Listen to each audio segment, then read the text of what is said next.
Hey everyone, and welcome back to this class, Artificial Intelligence, Reinforcement Learning in Python. In this section of the course, we are going to start looking at solutions to MDPs. The entire last section was just to set the problem up and define terms. As you saw, the centerpiece of the last section was the Bellman equation. In fact, the Bellman equation can be used directly to solve for the value function. If you look carefully, you'll see that this is actually a set of S equations with S unknowns. In fact, it is a linear equation, which means that it's not too hard to solve. In addition, a lot of the matrix entries will be zero, since probably the state transitions will be sparse. However, this is not the approach we'll take. Instead, we'll do what is called iterative policy evaluation. What is iterative policy evaluation?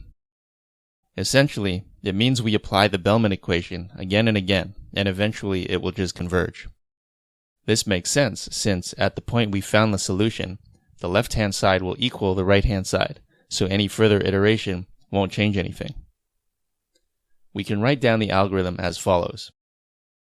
The input into iterative policy evaluation is a policy pi, and the output is the value function for this policy. We start out initializing v of s equals to 0 for all states. Then in an infinite loop, we initialize a variable called delta. Delta represents the maximum change during the current iteration. We'll use delta to determine when to quit. When delta is small enough, that's when we'll break out of the loop.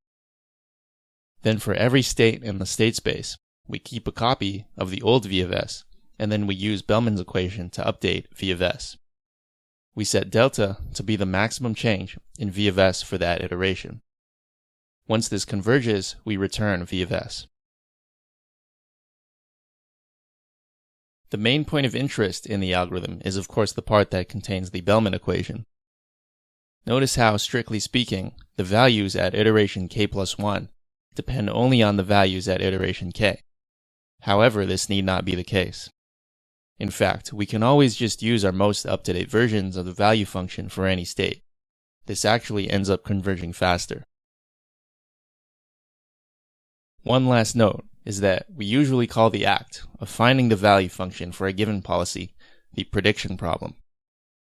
Later in this section, we'll learn an algorithm for finding the optimal policy.